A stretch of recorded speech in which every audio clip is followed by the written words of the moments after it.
ఇప్పుడు మీరు చాలామంది హీరోల సినిమాలకి చేసి ఉంటారు. ఇప్పుడు సినిమాటోగ్రాఫర్గా కొత్త వాళ్ళతో చేసి ఉండొచ్చు, లేదా అసిస్టెంట్గా పెద్ద పెద్ద హీరోలతో చేసి ఉండొచ్చు. అట్లా మీకు అనుబంధం ఉన్న హీరోలు ఎవరెవరు ఉన్నారు, బాగా సన్నిహితంగా ఉండే హీరోలు? ప్రభాస్ గారు ఉన్నారండి, ఎన్టీఆర్ గారు,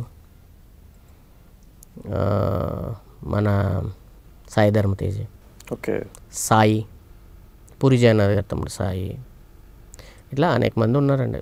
మరి వాళ్ళు మనోడే కదా, మనకు ఒక పుషింగ్ ఇద్దాం అని ఆలోచన కూడా చేయొచ్చుగా. ఇప్పుడు ఛత్రపతి మీరు చేసే పని చేసి ఉన్నారు, ఎప్పటికప్పుడు ప్రభాస్ కూడా రండి మీరు నా సినిమా చేయండి అనొచ్చు కదా, ఎందుకంటారు అట్లా? అట్లా అంటే ఊరికే దూరంగా ఉంటారా, సాన్నిహిత్యంతో ఉంటారా?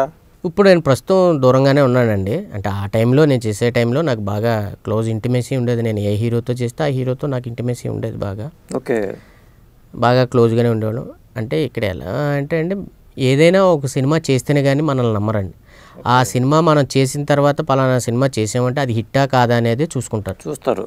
ఇప్పుడు ఎలా ఉంటుందంటే అండి, గబుక్కుమని మన సినిమా హిట్ అవ్వలేదంటే మనమే వాళ్ళ దగ్గరికి వెళ్ళలేము.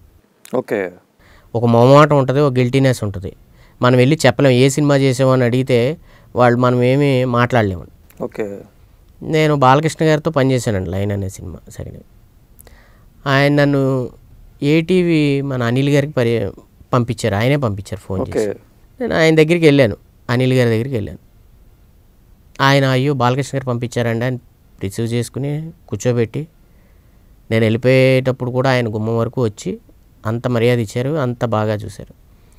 అది ఏమేమి సినిమాలు చేశారండి అన్నారు. ఇలా ఈ సినిమాలు చేశానండి అని చెప్పాను. నేను చెప్పిన తర్వాత ఆయన అలాగే అండి, నేను ఇప్పుడు అన్ని సినిమాలకి ఇది అయిపోయిందండి, డైరెక్టర్స్ తెచ్చేసుకున్నారు అని చెప్పారు. డైరెక్టర్స్ కెమెరామెన్స్ని తెచ్చేసుకున్నారు, ఇలా అని చెప్పారు. ఓకే సార్, అలాగే సార్. ఇప్పుడు నెక్స్ట్ టైం కలవడానికి ఆయన నాకు నెక్స్ట్ ఏదైనా చేసినప్పుడు చెప్తాను. నేను నెక్స్ట్ టైం కలవడానికి ఆయన నాకు ఒక మొహమాటం. ఎందుకంటే ఒక సినిమాలు మన హిట్ లేవు అంటే అట్లా ఎందుకు అనుకోవాలి? ఇప్పుడు అడగంది అమ్మాయిని అన్నం పెడదంటారు. ఇప్పుడు మనకి హిట్ లేవని మీలో ఆ ఇన్ఫీరియారిటీ కాంప్లెక్స్ పెట్టుకునే బదులు ఒక ఆత్మవిశ్వాసంతో మీరు ముందు అడిగి వేసి అడిగితే సరిపోతుంది కదా. అలా అడిగిన రోజులు కూడా ఉన్నాయండి. ఇప్పుడు మన ఇండస్ట్రీలో ఎవరు కూడా ఇబ్బంది పెట్టరు, ముఖం మీద ఏదీ చెప్పరు. అది ఏమవుతాయంటే నెక్స్ట్ అట్లా వెనక్కి వెళ్ళిపోతారు అంతే. అలాగా ఫోన్ ఎత్తకపోవడం జరుగుద్ది. ఓకే, ఇలాంటివన్నీ జరుగుతాయి. అది జరిగినప్పుడు మనం ఎట్లా భావిస్తాం, ఎలా ఉంటాం చెప్పండి? మళ్ళీ కనెక్ట్ అవ్వలేం కదా. దుష్టశక్తులు ఏమన్నా పనిచేస్తూ ఉంటాయా చెప్పడానికి? మురళీ గారిని పెట్టుకున్నాం అని నేను చెప్పారనుకో, చెవుల కొరికి ఎందుకండి మురళి అట్లా చెప్పేవాళ్ళు కూడా ఉండొచ్చు కదా. అలా నాకు ఒక మంచి అవకాశం అయితే పోయిందండి. ఆయన చెప్పాలని చెప్పలేదు కానీ ఆయన అదే టంగ్ స్లిప్ అవుతూ ఉంటారు కదా. ఆయన ఏంటంటే ప్రతి వ్యక్తి దగ్గర అలా స్లిప్ అవుతూనే ఉంటాడు ఆయన. ఓకే, ఒక ఆయన గురించి ఇండస్ట్రీలో అందరికీ తెలుసు. కానీ ఇండస్ట్రీలో ఎలా ఉంటుందంటే ఒక బలమైన క్షణంలో ఎలాంటి వాళ్ళైనా నమ్ముతారు. అలా ఒక ఆయన స్లిప్ అయ్యారు. అరే నేను మళ్ళీ ఇలా చెప్పానా, ఏంటంటే ఇలా చెప్పారంట కదా అంటే, అరే నేను క్షమించు ఎట్లా అని కూడా మాట్లాడారు. అంటే అది ఒక మంచి ఆపర్చునిటీ నాకు. అది ఏ హీరో? అది హీరో పేరు కూడా చెప్పలేనులేండి, ఆయన క్లోజ్ హీరో నాకు. బట్ మరి ఆ హీరో కూడా ఎట్లా నమ్మారో తెలీదు. ఆ హీరో ఫాదరు, ఇప్పుడు ఈ చెప్పిన ఆయన వీళ్ళంతా కూడా డ్రింక్స్ తాగుతూ ఉంటారు, కూర్చుంటారు అన్నీ. ఆ క్లోజ్నెస్లో ఏదో టాపిక్లో ఆయన స్లిప్ అయ్యాడు. ఓకే, ఏదో పొరపాటుగా ఆయన చాలా పర్ఫెక్షన్ ఎక్కువ, ఏం చెప్పాడో మరి ఏం జరిగిందో ఏమో తెలీదు. ఇక ఆ మాటతో అక్కడ ఒక పెద్ద సినిమా అక్కడ డ్రాప్ అవ్వాల్సి వచ్చింది. ఇప్పుడు మీరు చేసిన సినిమాల్లో డిఓపి పరంగా మంచి పేరే ఉన్నాయి దాదాపు అన్నిటికీ, రివ్యూలు కూడా మంచిగా ఉన్నాయని మీరు కూడా అన్నారు ఇందాక. అలాంటప్పుడు అది చూసే అవకాశం ఇవ్వచ్చు కదా అంటే నేను ఎప్పుడు కూడా అంటే మనకి హిట్ అయిందే చూస్తారు, హిట్ అవ్వలేని రివ్యూస్ ఎవరో చదవరండి. ఎందుకంటే మరి అది నా అదృష్టమో మరి ఏమో తెలియదు కానీ నా సినిమాలో అంత ప్రమోషన్కి వెళ్ళే అంత స్థాయికి వెళ్ళలేదు. నేను చేసిన సినిమాలు ఏవి కూడా ప్రమోషన్ ఎక్కువ లేవు. అంటే హీరో స్థాయికి వాళ్ళు ఏంట్రా ఈ సినిమా అని అనుకునే అంత రేంజ్కి వెళ్ళే. ఇప్పుడు హీరో కంట్లో పడాలి, ఒక పెద్ద డైరెక్టరో లేదంటే ఒక డైరెక్టర్ కంట్లో పడాలంటే ఆ సినిమాలకి ప్రమోషన్ ఎక్కువ ఉండాలి, లేదంటే ఆ సినిమా మంచి కలెక్షన్స్తో ఆడాలి. ఇప్పుడు పలానా హీరోకి దగ్గర అవుతున్నాం అనుకో, మనం దూరం చేయడానికి ప్రయత్నించే వాళ్ళు కూడా ఉంటారు కదా. ఉంటారండి, అందరూ ఉంటారు. ఎందుకంటే ఈయన వస్తే వాళ్ళు మనకి ఇబ్బంది అవుద్దేమో అట్లా కూడా ఉంటుంది కదా. అట్లా కూడా జరుగుతూ ఉంటాయండి. మరి అలాంటప్పుడు ఈ ఫీల్డ్లో ఇట్లా ఇక్కడే ఉండి ఇది ఎందుకు అనిపిస్తూ ఉంటుంది, ఒక్కోసారి నాకే అనిపిస్తూ ఉంటుంది. ఇలాంటి ఇండస్ట్రీలో ఇన్ని పోరాటాలు చేసుకుంటూ ముందుకెళ్ళాలంటే ముందుకెళ్ళిన వాళ్ళు ఏమో 10 మందే ఉంటున్నారు, వెనకాల ఉన్నవాళ్ళు 9 మంది ఉన్నారు, అంతే కదా.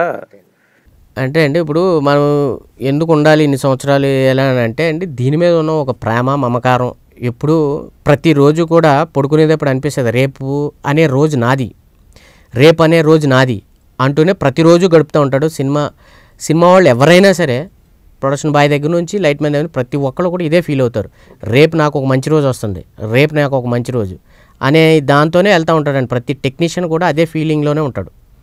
ఎందుకంటే అలా బతికిస్తూ ఉంటుంది. ఆ ప్యాషన్ అటువంటిది, ఆశ అటువంటిదండి. ఓకే, మనం దీని నుంచి ఎక్కడికి కూడా వెళ్ళలేము, ఏ పని చేయలేము, వేరేది రాదు, వేరే పని రాదు, వేరే ఇది రాదు.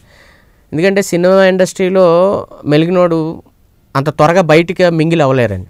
ఓకే, ఎందుకంటే అంత నాలెడ్జ్ ఉన్నది, సినిమా ఆటల మీద ఉండే నాలెడ్జ్ మనకు బయట విషయాల మీద, బయట వ్యాపారాల మీద మనకు ఆ నాలెడ్జ్ ఉండదు. ఓకే, ఇక్కడ ఎంతసేపు ఏ రోజు ఏ వర్క్ చేసామా, వర్క్ చేస్తే దాంట్లో డెవలప్మెంట్ గురించి ఆలోచిస్తాం, కానీ మనకు బయట వీటి గురించి అంత పెద్దగా తెలియదు. అలా ఉన్నవాళ్ళు కొద్దిమంది మాత్రమే ఉంటారు. ఇప్పుడు డబ్బుల విషయంలో కూడా ఒక్కోసారి సరిగ్గా ఎవరని అనుకున్న అమౌంట్ ఎవరని వింటూ ఉంటాను నేను, అది ఎంతవరకు నిజం? అలా జరుగుతూ ఉంటాయి. అనుకున్న అమౌంట్ రావాలి అంటే చిన్న కంపెనీస్లో రావండి, ఎందుకంటే లాస్ట్ అయ్యేసరికి బడ్జెట్ అయిపోద్ది. ఓకే, ఇప్పుడు అలా ఇవ్వలేని సినిమాలు నాకు చాలా ఉన్నాయి. ఆ చెక్కులు పెట్టుకుని నేను ఏం యూజ్ లేవు, ఏమీ లేవు అని ఒక మంచితనంగా, ఏమంటే మీరు ఇలా చేయకపోతే హెల్ప్ చేయకపోతే ఎలాగండి, ఈ మధ్యలో ఇప్పుడు అడిగితే ఎలాగా, నేను సినిమా ఆడితే ఇస్తాను, అవి చేస్తే ఇస్తాను, ఈ చేస్తే ఇస్తాను అంటారు. మాట్లాడిన డబ్బులు ఎప్పుడూ పూర్తిగా రావు. అలాగని అన్ని కంపెనీలు చెప్పలేం. కొన్ని కంపెనీలు, పెద్ద కంపెనీలు అనేవి ఇచ్చేస్తాయి, చిన్న కంపెనీలు అంటే కొంచెం ఆ ఇబ్బందులు కూడా మనకు. ఇప్పుడు అసోసియేషన్ వరకు వెళ్ళి మనం వాళ్ళని ఇబ్బంది పెట్టడమే జరుగుద్దండి. ఎందుకంటే ఆ ప్రొడ్యూసర్ ఎంతో కష్టపడి సినిమా చేస్తాడు. ఇప్పుడు ఎందుకంటే అక్కడ సాధక బాధకులన్నీ మనకు అర్థం అవుతూ ఉంటాయి కదా. ఇప్పుడు మనం అది ఒక ఫ్రెండ్షిప్గానే వదిలేసుకోవడమే మంచిది. డబ్బులు లేక షూటింగ్లు కూడా ఆగిపోతూ ఉంటాయి, ఆగిపోయిన రోజులు. ఇప్పుడు అలాగని మనకు ఇప్పుడు డబ్బులు ఇస్తేనే పని చేస్తాం అనే స్టేజ్కి మనం వెళ్ళలేము. ఎందుకంటే మన కళ్ళ ముందే అన్నీ కనపడతా ఉంటాయి. ఇప్పుడు ఉంటే ఆయన ఎలాగో ఇస్తాడు, లేనప్పుడు ఇక మనం అడ్జస్ట్ అవ్వడమే మంచిదనేది నా ఉద్దేశం. దానికి సర్దుకోవాలండి, అవన్నీ కూడా మనం ముందు ప్రిపేర్ అయ్యి ఉండడమే బెటర్.